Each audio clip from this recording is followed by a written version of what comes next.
Bienvenue dans ce webinaire sur le régime intérimaire qui se veut être un rappel des obligations concernant les mécanismes de prévention et de participation en milieu de travail. Ce webinaire fait suite aux diverses communications qui avaient été faites en 2022.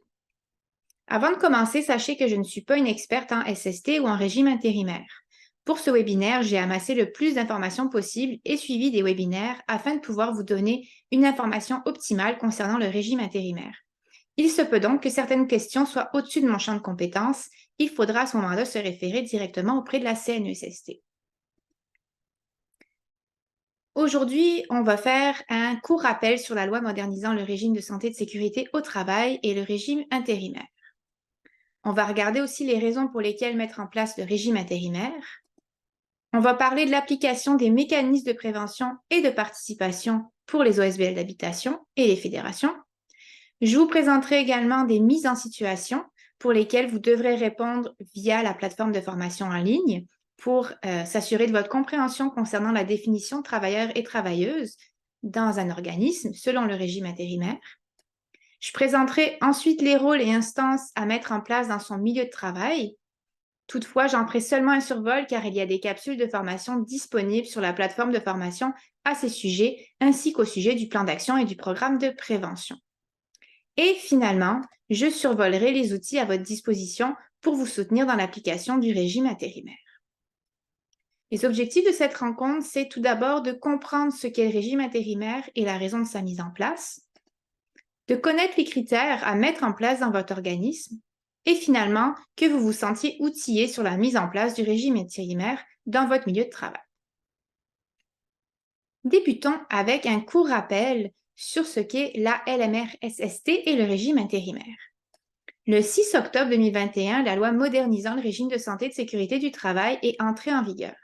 Cette loi ajoute des définitions à la loi sur la santé et la sécurité déjà existante. Donc, cette nouvelle loi modifie l'ancienne, mais ne la remplace pas. Par exemple, cette nouvelle loi a instauré plusieurs nouvelles obligations. Entre autres, l'obligation de mettre en place des actions de prévention face aux violences conjugales en milieu de travail. Et en plus des nouvelles obligations, la LMR-SST prévoit qu'il y ait un nouveau régime des mécanismes de prévention et de participation qui soit adopté par la CNESST d'ici octobre 2024. Et afin que la CNESST ait le temps de se préparer et de faire cette nouvelle législation, et afin que les organismes et entreprises se préparent à ce régime des mécanismes de prévention et de participation qui verra le jour en 2024, la CNESST a mis en place le régime intérimaire qui, lui, est entré en vigueur le 6 avril 2022. Mais ne vous en faites pas, si vous n'avez pas mis en place ce régime pour l'instant, vous avez encore le temps de le faire, mais c'est important de le faire d'ici 2024. Donc, on parle du régime intérimaire aujourd'hui, et ce régime intérimaire, en fait, il fait donc office de transition entre l'ancien régime qui ne s'appliquait pas à nous. Donc, c'est pour ça qu'on n'en a jamais entendu parler parce qu'en fait, il s'appliquait à des groupes qui étaient prioritaires en matière de risque en santé et sécurité du travail. Donc, ce régime intérimaire fait donc office de transition entre l'ancien régime et le nouveau régime qui entrera en place fin 2024. Donc voilà, pour récapituler, le régime intérimaire permet de faire une transition entre l'ancien régime et le nouveau régime qui devrait être adopté par la CNESST au plus tard en octobre 2024. Maintenant, pourquoi mettre en place le régime intérimaire? Donc, en fait, c'est fait pour augmenter la prise en charge de la santé et de la sécurité par les milieux de travail. Ça va permettre de mettre en place des mécanismes de prévention et de participation pour veiller à la santé et à la sécurité des travailleurs et travailleuses. Et ça va aussi préparer les milieux de travail à la mise en application des mécanismes de prévention, comme par exemple le programme de prévention ou le plan d'action sur lesquels je vais m'attarder bientôt. Donc, pour comprendre les changements qui concernent les OSBL d'habitation et les fédérations, il est tout d'abord important de connaître dans quel groupe prioritaire votre établissement se trouve. Donc, votre établissement, c'est les OSBL d'habitation, les fédérations, c'est nos organismes. Mais tout d'abord, c'est quoi un groupe prioritaire? Toutes les entreprises et leurs établissements du Québec sont classés en 33 secteurs d'activité économique qui sont répartis en 6 groupes prioritaires. Chaque groupe prioritaire comprend des secteurs économiques similaires en matière de risque pour la santé et la sécurité du travail. Par exemple, les groupes 1, 2 et 3 sont ceux qui comportent le plus de risques comme par exemple le domaine de la construction, l'industrie du bois, etc. Nous, on est compté dans les autres groupes de priorité et plus précisément, d'après les critères de la CNESST, on est dans le groupe 6. Donc, une fois qu'on connaît notre groupe prioritaire, on peut continuer le processus pour connaître le degré d'application des mécanismes de prévention et de participation selon le nombre de travailleurs et travailleuses dans notre organisme. Parce que c'est en fonction du nombre de personnes en emploi que l'employeur va savoir quelle obligation il a à mettre en place.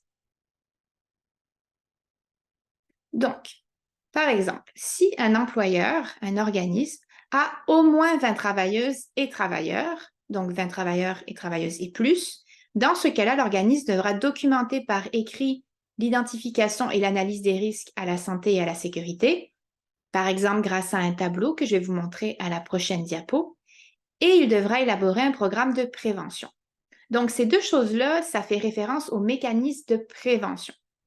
Ensuite, en ce qui concerne les mécanismes de participation, l'organisme doit mettre en place un comité de santé et sécurité, en plus de désigner un ou une représentante en santé et en sécurité.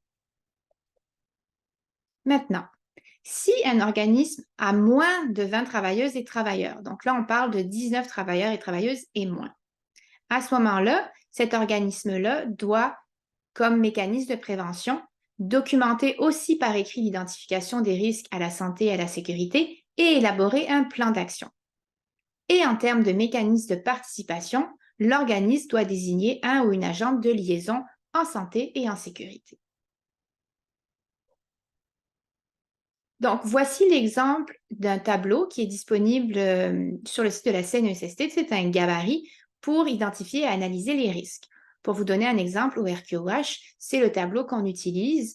Il est téléchargeable sur le PowerPoint en PDF sur la plateforme de formation. Il est aussi téléchargeable sur le site de la CNESST. Avant de s'attarder au rôle et instances des mécanismes de prévention et de participation, on va regarder de plus près qui inclure et exclure dans les calculs de travailleurs et de travailleuses. Donc, dans ce calcul-là, les personnes qui doivent être incluses sont les travailleurs ou travailleuses à temps plein, à temps partiel, occasionnel, les bénévoles avec un contrat de travail ou d'apprentissage, les travailleurs d'agence ou dont les services sont prêtés ou loués, les travailleurs assignés temporairement à l'établissement, ceux qui effectuent du travail sur la route ou dans un autre lieu de travail, et les travailleurs étrangers et temporaires. On doit également compter dans les travailleurs et travailleuses les stagiaires et les étudiants qui ont un contrat de travail. Donc maintenant, qui exclure de ces calculs? Donc, on exclut du calcul des travailleurs et travailleuses les représentants de l'employeur. Donc là, on parle de gérants, contremaîtres, gestionnaires, superviseurs, surintendants. Donc, eux ne comptent pas dans le nombre de personnes, travailleurs et travailleuses dans l'établissement pour déterminer les obligations relatives au régime intérimaire des mécanismes de prévention et de participation. Donc, de là, le au moins 20 travailleurs et travailleuses et moins de 20 travailleurs et travailleuses. Donc, pour bien assimiler comment calculer le nombre de travailleurs et travailleuses dans un organisme, on va faire 3 petites mises en situation. Donc, la première mise en situation, c'est Farah, qui est directrice d'un OSBL d'habitation. Son établissement embauche 3 intervenants communautaires à temps plein et 5 employés à temps partiel. Farah fait également affaire avec une entreprise pour l'entretien extérieur de son organisme. Cette entreprise envoie 2 personnes pour tondre la pelouse et prendre soin de l'aménagement paysager toutes les 2 semaines. Donc, combien de travailleuses et travailleurs Farah a à son emploi? Et en sachant cela, quelles sont les obligations de Farah concernant la mise en place des mécanismes de prévention et de participation pour son organisme? Donc, Farah a 8 travailleuses et travailleurs à son emploi, car les personnes qui travaillent pour l'entreprise responsable de l'entretien extérieur ne sont pas sous sa supervision. Ces personnes-là sont sous la supervision de l'entreprise qui fait l'aménagement paysager. Donc, vu qu'il y a moins de 20 travailleurs et travailleuses, Farah a l'obligation de documenter par écrit l'identification des risques pour la santé et la sécurité de son personnel, faire un plan d'action, et ces travailleuses et travailleurs devront désigner un agent de liaison en santé et en sécurité. Ce qui est important de comprendre aussi, c'est que Farah, vu qu'elle est représentante de l'employeur, elle est directrice, elle ne compte pas dans le calcul des travailleurs et travailleuses pour ce qui est du régime intérimaire. Regardons maintenant une deuxième mise en situation. Rosena est bénévole dans un OSBL d'habitation. L'organisme sans but lucratif compte 2 travailleurs à temps plein et 15 bénévoles à temps partiel qui ont tous signé un contrat de travail. Le directeur organise et supervise les travailleurs et les bénévoles dans la réalisation de leurs tâches. Donc, même question que la première mise en situation. Combien de travailleuses et travailleurs compte l'organisme et quelles sont les obligations que l'employeur d'Amélie, que l'employeur de Rosanna doit mettre en place concernant les mécanismes de prévention et de participation pour son organisme. Donc, l'établissement compte 17 travailleurs car les bénévoles sont, dans ce cas-ci, des travailleurs au sens de la loi sur la santé et la sécurité du travail. L'employeur de Rosena doit alors documenter par écrit l'identification des risques pour la santé et la sécurité de ses travailleurs et travailleuses, faire un plan d'action, et les travailleuses et travailleurs devront aussi désigner un agent de liaison en santé et en sécurité. Passons maintenant à une dernière mise en situation. Victor travaille dans un organisme X. 5 travailleuses et travailleurs y travaillent à temps plein pendant l'hiver et d'avril à octobre, 16 personnes s'ajoutent au personnel déjà en place. Dans ces 16 personnes-là, on a 10 personnes à temps plein et 6 étudiants et étudiantes qui ont signé un contrat de travail. L'établissement compte combien de travailleuses et travailleurs à ce moment-là et quelles sont les obligations que l'employeur de Victor doit mettre en place concernant les mécanismes de prévention et de participation pour son organisme. Donc, l'établissement compte 21 travailleurs et travailleuses, car tout le monde compte pour un travailleur et travailleuse. Et ses obligations à l'employeur de Victor, c'est bien sûr de documenter par écrit l'identification et l'analyse des risques pour la santé et la sécurité, faire un programme de prévention. Il doit également former avec les travailleurs un comité de santé et de sécurité et les travailleurs devront aussi désigner un représentant en santé et en sécurité. Ce qui est important aussi de savoir, c'est que dans chaque comité de santé et sécurité, il doit y avoir un représentant de l'employeur qui est nommé.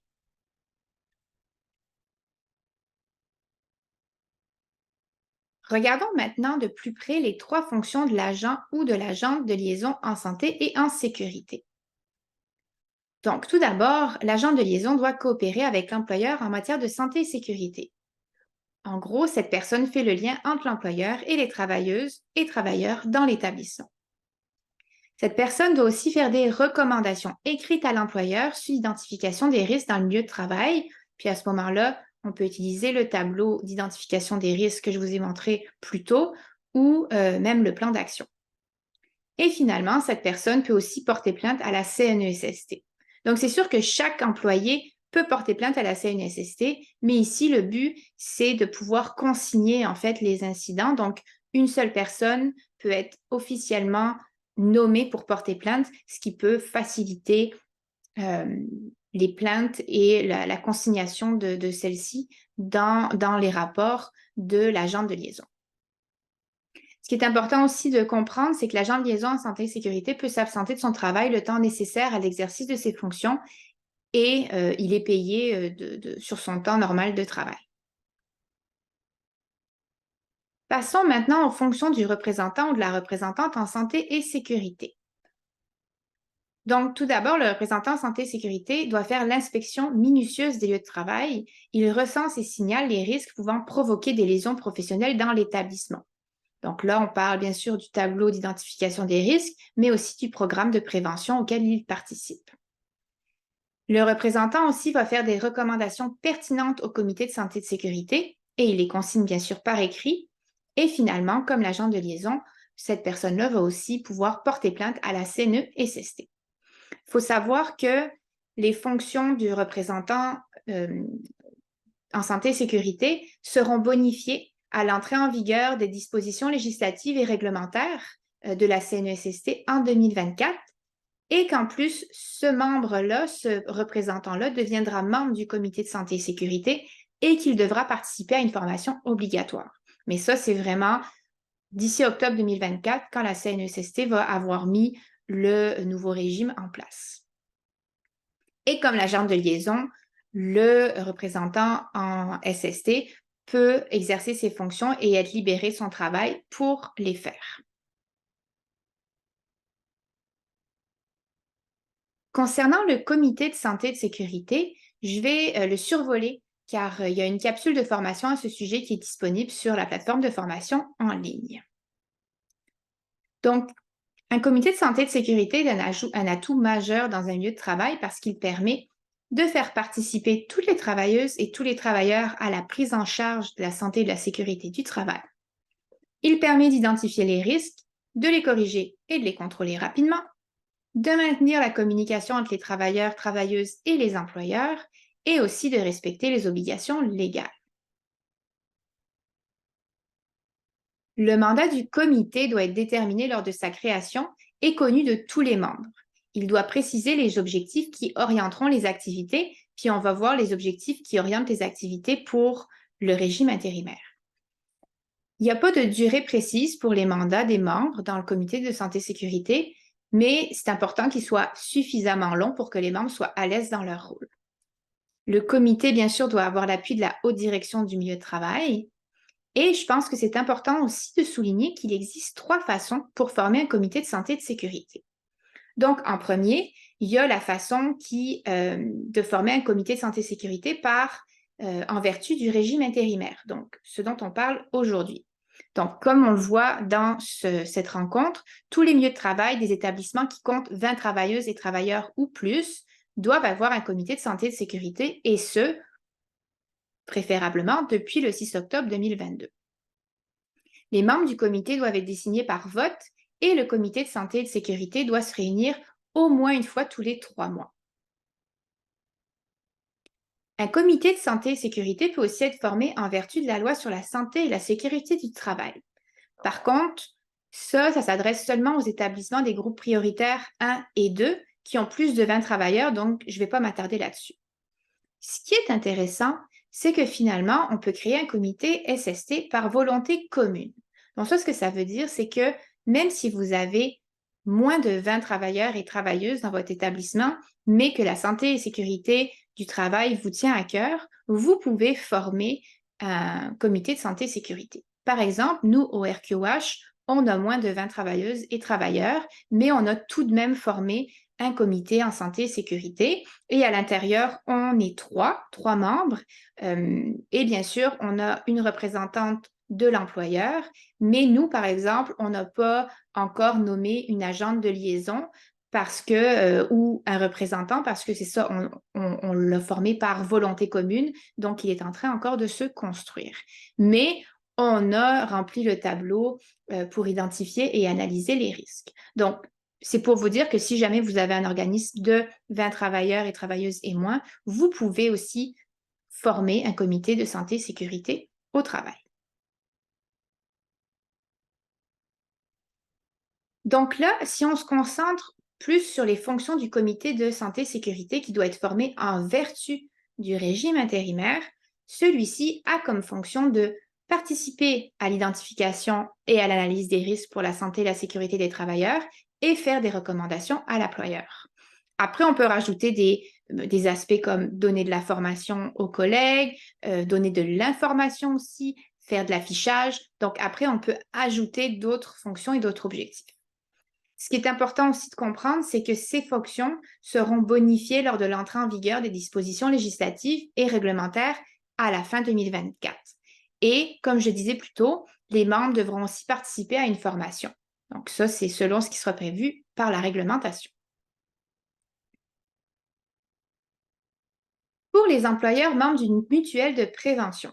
Donc, c'est important de savoir que vous devez respecter la mise en place des nouveaux mécanismes de prévention et de participation du régime intérimaire. Toutefois, sachez que vous avez une longueur d'avance. Il s'avère que le programme de prévention ou le plan d'action, dans lequel vos principaux risques sont déjà identifiés, répond exactement à cette obligation. Mais bien sûr, si vous souhaitez plus d'informations, je vous invite à vous adresser directement à votre mutuelle et là, elle saura vraiment vous soutenir dans vos questions concernant le régime intérimaire. Je voulais aussi mettre une chose au clair. Donc, contrairement à ce qui avait pu être entendu dans le passé, les employeurs qui appliquent le régime intérimaire n'ont pas à transmettre les documents suivants à la CNESST.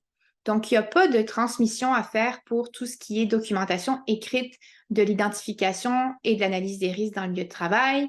Il n'y a pas à envoyer d'avis de formation du comité de santé et sécurité, ni à envoyer d'avis de désignation d'un représentant ou d'un agent de liaison en santé et sécurité.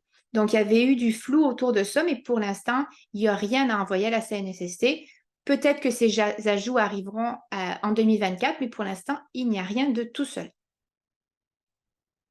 Donc, ça fait le tour, en fait, de ce rappel du régime intérimaire. Je vous invite à regarder les différents outils et documents auxquels vous pouvez avoir accès. Donc, sur le PowerPoint en format PDF sur la plateforme de formation en ligne, vous pouvez cliquer sur les hyperliens. Donc, il y a un outil en ligne de la CNESST. Donc là, ça va vous aider à calculer le nombre de travailleurs et travailleuses. Donc, c'est pour ça que tantôt, je parlais de groupe prioritaire parce qu'ils vont vous demander votre groupe prioritaire dans les premières questions. Il y a une page web aussi de la CNESST, désolée pour l'erreur, où il montre en fait les étapes pour appliquer le régime. Et bien sûr, il y a les différentes capsules de formation qui sont disponibles sur la plateforme de formation en ligne des OSBL d'habitation du Québec. Donc, on a l'introduction à la LMR-SST et au régime intérimaire, l'introduction à la prévention. On a une capsule sur comment développer une démarche de prévention et aussi sur les rôles et fonctionnements d'un comité de SST que je mets à jour lorsque j'ai des nouvelles informations. Aussi, il y a des outils à télécharger via ce PowerPoint ou directement sur le site de la CNESST qui sont des guides pratiques concernant les agents de liaison, les représentants santé et sécurité, les membres du comité de santé et sécurité et aussi des feuillets d'information qui sont un peu plus courts qui peuvent être donnés aux personnes qui ont ces rôles-là. Finalement, concernant les bénévoles, j'ai eu plusieurs questions pour savoir c'était quoi les pratiques par rapport au contrat de travail, les indemnisations. Donc, je vous invite à aller voir ce document pour en savoir plus. Finalement aussi, j'ai eu des questions sur le multi-établissement. Donc, si, par exemple, une fédération a plusieurs organismes ou un organisme a plusieurs établissements, donc il est possible de regrouper ces établissements pour appliquer les mécanismes de prévention et de participation en une seule fois. Donc, vous avez le lien vers la page CNESST et vous avez aussi un guide sur l'approche multi-établissement. Donc voilà, c'est ce qui met fin à notre webinaire aujourd'hui. Si vous avez des questions, je vous invite à aller visiter les nombreux documents et outils que j'ai mis en lien. Sinon, vous pouvez aussi m'écrire. Je tenterai le plus possible de répondre à vos questions. Sinon, vous pouvez aussi contacter directement la CNESST ou votre mutuelle de prévention. Mais n'hésitez pas à m'écrire pour toute question de tarification et je tenterai d'y répondre. Donc, merci. Merci beaucoup. Bonne journée.